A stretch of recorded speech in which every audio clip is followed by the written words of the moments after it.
Hindi education point YouTube channel से जुड़ने वाले सभी दर्शकों को मेरा नमस्कार।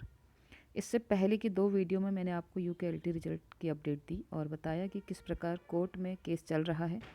इससे पहले भी मैंने आपको बताया कि वहाँ स्टे लग चुका है, तो किन बिंदुओं पर गेस्ट टीचर्स के या जो हम याचिकाकर्ता कहें, जो किस बेस पर वहाँ पहुँचे और किस बिंदुओं पर ये चर्चा चल रही है, इस पर आज हम बात करेंगे।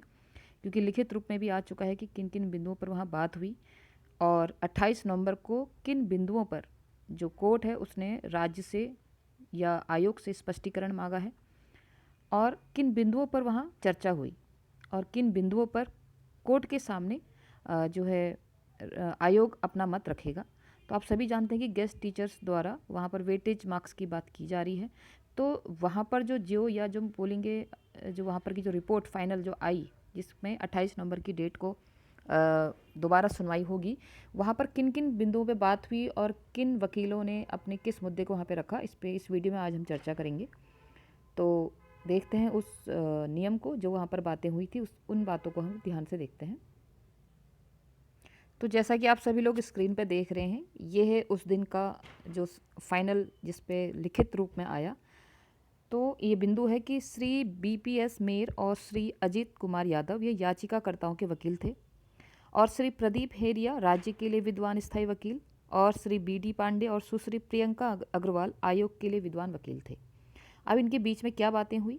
रिट याचिकाओं के इस समूह में संक्षिप्त मुद्दा यह है कि सभी याचिकाकर्ता लंबे समय से अतिथि शिक्षक के रूप में काम कर रहे हैं और उन्हें एक विज्ञापन के माध्यम से शुरू की गई चयन प्रक्रिया द्वारा अतिथि शिक्षक के रूप में शामिल किया गया।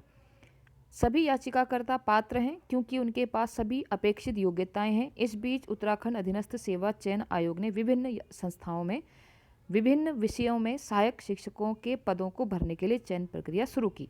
ये किसका कहना है? ये याचिकाकर्ता द्वारा कहना है कि ये सब हुआ और गेस्ट टीचर्स को विज्ञापन के द्वारा ही भर्ती के माध्यम से रखा गया। कोई ऐसे बैकडोर के माध्यम से वो नहीं आए, प्रॉपर उनका विज्ञापन निकला है, उसके बाद चयन प्रक्रिया के द्वारा उनको अतिथि शिक्षक के रूप में रखा गया है।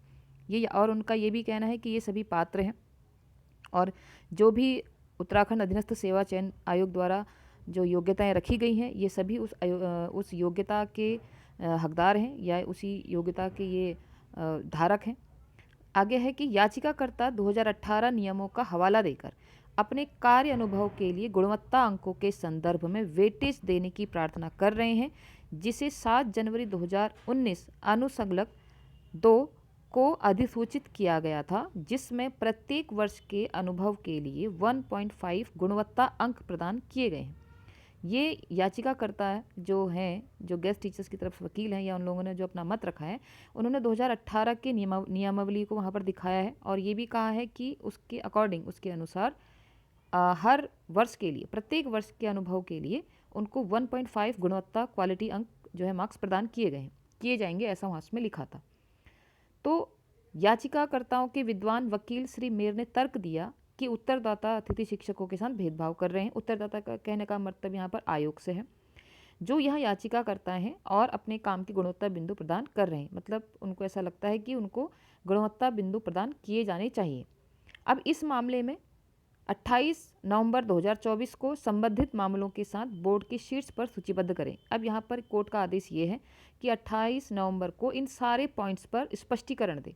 उनमें उन्होंने ये भी कहा है कि उस दिन राज्य को पूर्ण निर्देश प्राप्त हो सकते हैं कि क्या किसी श्रेणी के उम्मीदवारों को अनुभव के लिए गुणवत्ता अंक प्रदान किए जा रहे हैं और यदि हाँ, तो उक्त श्रेणी के उम्मीदवारों का संदर्भ दें। राज्य को यह भी निर्देश मिला है कि यदि 7 जनवरी 2019 को अधिसूचित नियमों के अनुसार एक विशेष श्रेणी के उम्मीदवारों को गुणवत्ता अंक का लाभ दिया जा रहा है, तो यहाँ याचिकाकर्ताओं अतिथि शिक्षकों के लिए गुणवत्ता अंक क्यों नहीं दिए जा रहे। ये था कोर्ट का कहना। और फिर अंत में उन्होंने देखिए ये कहा कि अगले आदेश तक प्रतिवादी भर्ती निकाय को चयन सूची प्रकाशित करने से रोका जाता है, जिसको हम बोल रहे हैं कि सबने स्टे लग गया है। ठीक है, सिलेक्शन प्रोसेस, जो अंतिम चयन प्रक्रिया, जो सूची निकाली जाएगी, उस पर स्टे लगा है।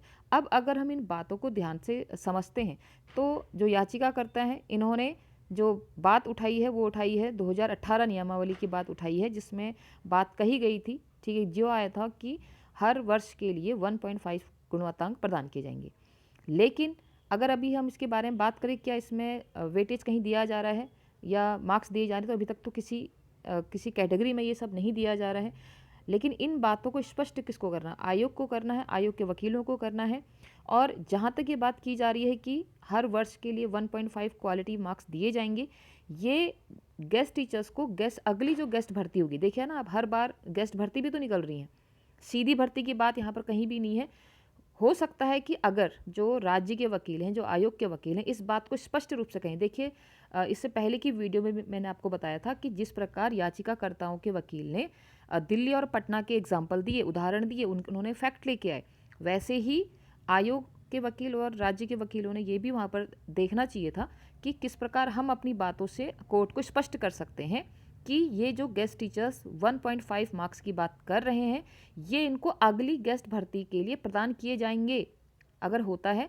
वैसे अगर इनको 1.5 मार्क्स वेटेज की चाहिए, तो ये जो हर बार भर्ती आ रही है ना, हर बार आप देखिए, अभी भी गेस्ट टीचर्स की प्रवक्ता है या एलटी है, उसमें गेस्ट टीचर्स की पोस्टें आ रही हैं, तो उसका वेटेज आपको गेस्ट टीचर्स की ये इनको स्पष्ट करना है, ये आयोग के वकील, ये राज्य के वकीलों को स्पष्ट करना। अब देखिए कि किस प्रकार, जैसे पिछली बार मैंने आपसे कहा था कि वहाँ जो आयोग के वकील थे, उनके पास उनके विपक्ष में बोलने के लिए कोई पॉइंट नहीं था, कोई जवाब नहीं था।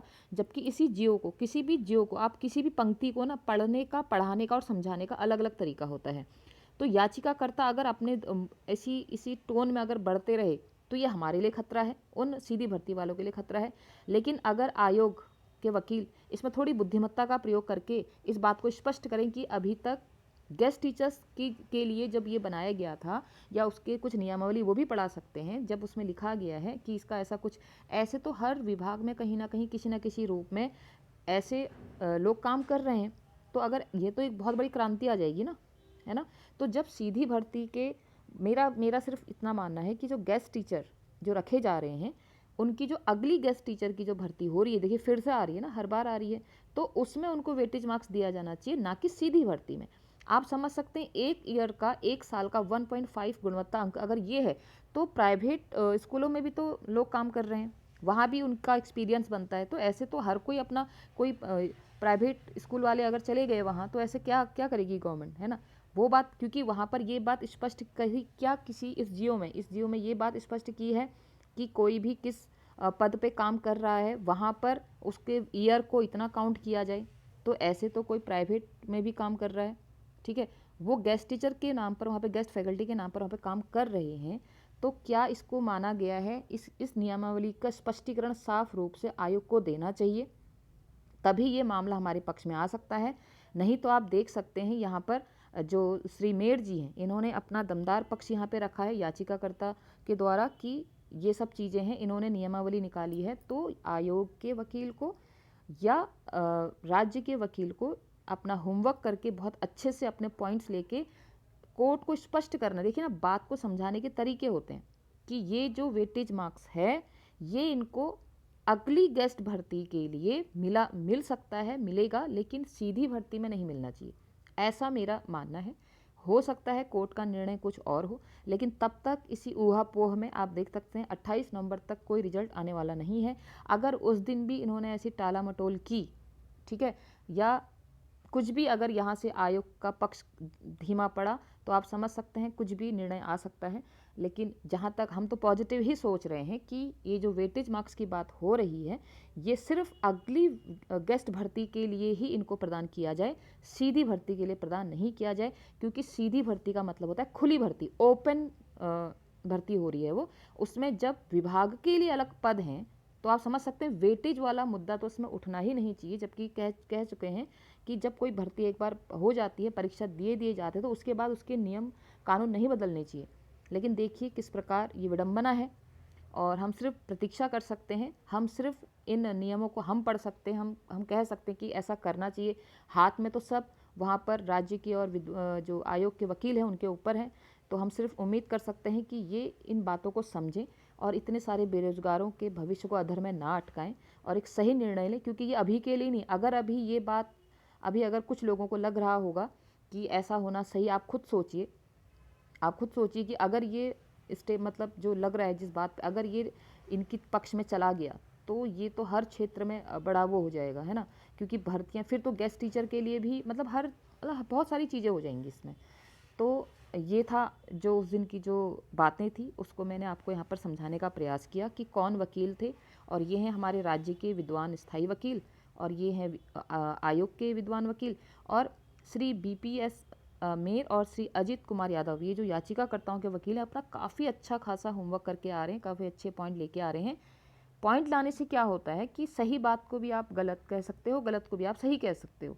यही बात हमें हमारे आयोग के वकील को और जो विभाग के वकील हैं या हम कहें राज्य के वकील हैं, उनको भी समझ में आनी चाहिए कि किसी जियो को या किसी नियमावली को किस तरह स्पष्ट कराना है कोर्ट के सामने। तो मुझे ऐसा लगता है कि यही स्पष्ट करा सकते हैं कि ये जो हर ईयर का जो 1.5 मार्क्स की बात हो रही है, ये इनके अगले गेस्ट फैकल्टी जब इनको गेस्ट भर्ती की जाएगी उसमें इनका वेटेज मिलेगा, ना कि सीधी भर्ती में। ठीक है, तो आपको क्या लगता है, क्या मेरा यह मानना या हमारा ये सोचना सही है, या कोर्ट की कहानी कुछ और होगी, या 28 नवंबर तक सिर्फ हम प्रतीक्षा कर सकते हैं? जो हमारे भविष्य का जो फैसला होगा उन्हीं लोगों के हाथ में है जो खुद कुछ नहीं कर रहे हैं। ठीक है, तो देखते हैं 28 नवंबर तक इसका क्या होता है। 28 नवंबर के कोर्ट की हियरिंग के बाद मैं आपको वहाँ की डिटेल बताऊंगी। इसके लिए आप चैनल से जुड़े रहें और लाइक करें, सब्सक्राइब करें और अपने विचार ज़रूर रखें। देखिए, हमारे पास सोशल साइट ही ऐसा है जहाँ पर हम अपनी बात रख सकते हैं, और हम में से ही कोई, जैसे देखिए ना, गेस्ट टीचर्स में भी तो किसी ना किसी ने तो ये बात सोची होगी, नहीं तो 2018 की नियमावली को पढ़ने तक किसने इतना, मतलब सोचिए ना कि कौन इतनी सारी चीज़ों को सोच रहा है, जबकि हमारे पास सब कुछ है, हम लेकिन सिर्फ इन्हीं चीज़ों में फंसे पड़े हैं। तो आप अपने कमेंट रखें और जिसको जितनी नॉलेज है जिस चीज़ के बारे में, ज़रूर यहाँ पे शेयर करें। आज के लिए इतना ही, बहुत बहुत धन्यवाद।